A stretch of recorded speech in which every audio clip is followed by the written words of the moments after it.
बहुत जरूरी है। जब तक आप लोगों का नुमाइंदा नहीं होगा, मुझे नहीं लगता आप लोगों की आवाज उठ पाएगी। मैं ढग्गर का रहने वाला हूं।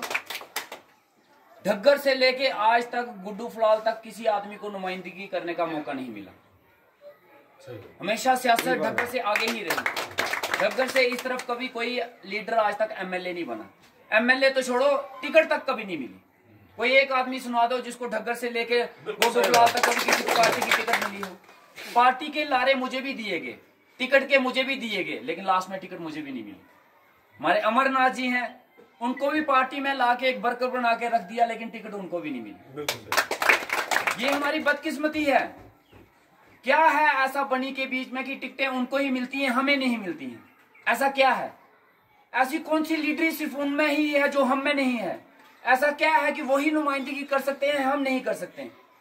उनके लिए सिर्फ हम एक वोटर हैं, वोटर, वोट डालने वाले और पोस्टर चिपकाने वाले, उनके झंडे और डंडे उठाने वाले। उनकी नजरों में ना तो हम लीडर हैं और ना तो हम नुमाइंदगी करने के लायक हैं। आज के टाइम में दुनिया में, हमारे देश में सबसे बड़ी पार्टी बीजेपी बोली जाती है। बीजेपी सबसे बड़ी पार्टी है और इस जो पार्टी सबसे बड़ी होती है उसमें टिकट लेने की सबसे लंबी रेस लगी होती है कि हमें भी टिकट चाहिए।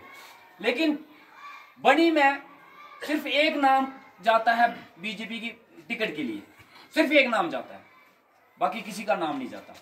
बीजेपी की नजरों में सिर्फ एक ही, पूरी बड़ी कॉन्स्टिट्यूंसी में सिर्फ एक ही हकदार है बीजेपी की टिकट का, बाकी सब पोस्टर चिपकाने के हकदार हैं और झंडे और डंडे उठाने के हकदार हैं। हमारी आज ये हालत हो चुकी है कि हम लोग नुमाइंदगी करने के लिए पार्टी की नजरों में नहीं रहे।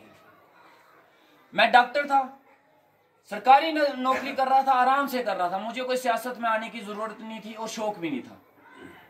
लेकिन आया हूं तो जिद की वजह से और मजबूरी की वजह से। मैंने अपनी नौकरी के दौरान में 9 साल मैंने नौकरी कोटी चंडियार में की है और कोटी चंडियार के एक एक बच्चे से आप जाके पूछ सकते हैं कि मेरी नौकरी कैसी रही। मैंने उस समय कोटी चंडियार में नौकरी करना शुरू की जब वहां पे डॉक्टर नहीं जाया करते थे।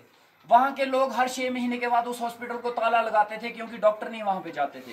4-4 घंटे वहां पे पैदल चल के जाना पड़ता था। बिजली नहीं होती थी वहां पे। एक कमरा था, वो आज भी एक ही है। एक बेड था, उसी बेड पे पेशेंट भी सोते थे और रात को मैं भी सोता था। मैंने वहां पे जाके ईमानदारी से नौकरी की, 3-3, 4-4 महीने लगातार वहां पे रहा। गलती मेरी सिर्फ एक हुई है वहां पे। गलती मेरी ये हुई कि मैंने बनी के उन एरियाओं में जहां आज गाड़ी जाती है, डंडी घुटू, रोलका, भंडार, बांजर, ल्यूंडी, सदरोता, संदरून, ऐसे इलाकों में फ्री मेडिकल कैंप्स लगाए।